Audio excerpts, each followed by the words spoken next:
சித்தர்களில் ஒருவரான போகர் ரசவாதம்,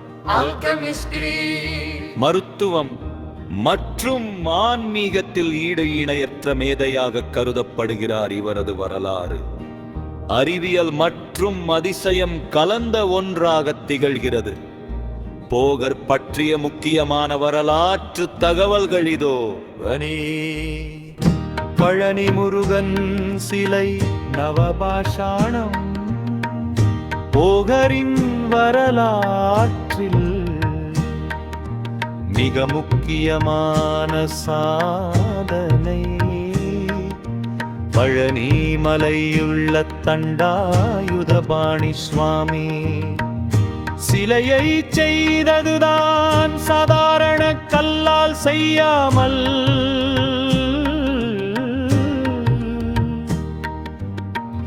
9 வகையான விஷத்தன்மை கொண்ட மூலிகைகளை நவபாஷாணம் ஒரு குறிப்பிட்ட விகிதத்தில் கலந்து இந்த சிலையையே செய்தார். அந்த சிலையின் மீது பட்டு வரும் அபிஷேக நீர் மற்றும் பால் தீராத நோய்களை தீர்க்கும் மருந்தாக இன்றும் கருதப்படுகிறது.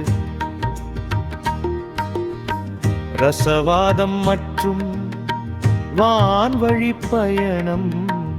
போகர் ஒரு சிறந்த வேதியியலாளர். உலோகங்களை தங்கமாக மாற்றும்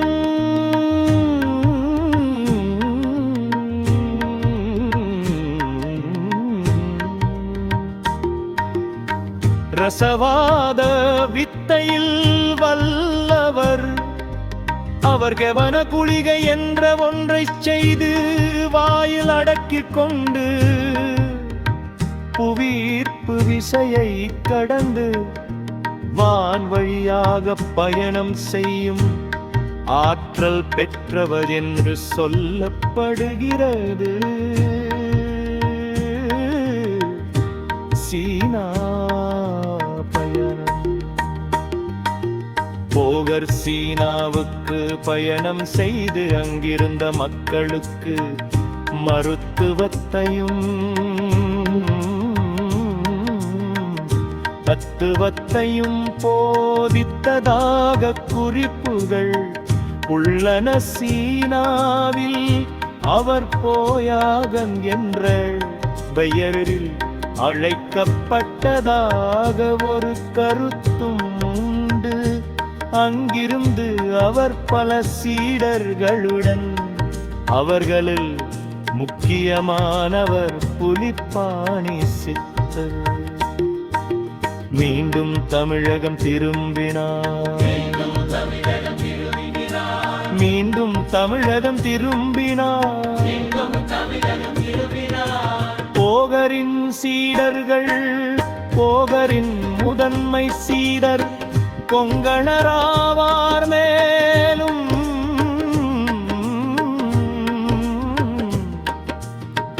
புலிப்பாணி சித்தர் இவருக்கு பணிவிடைகள் செய்து இவருடனே இருந்தவள்.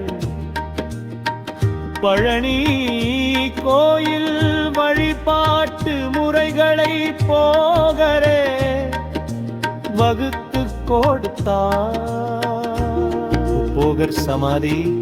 போகர் தனது வாழ்வின் இறுதி காலத்தில் பழனி மலையிலேயே தவம் இருந்து அங்கேயே ஜீவ சமாதி அடைந்தார். பழனி முருகன் கோயிலின் உட்பிரகாரத்தில் போகரின் சமாதி இன்றும் உள்ளதை அன்றைச் சென்று பழனி வழிபட்டு வருகின்றனர். போகர் அருளிய முக்கிய நூல்கள். போகர் திட்டல்,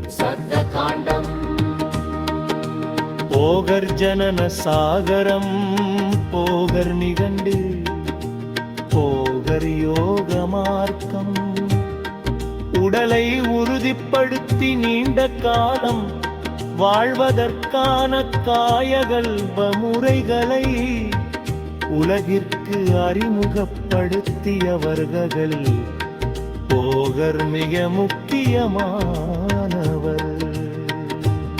சிவனடியார் சேஷ்குமார் திருப்புராணேகம் சேஷ்குமார் சேஷ்குமார் திருப்புராணேகம் சேஷ்குமார் சேஷ்குமார் திருப்புராணேகம்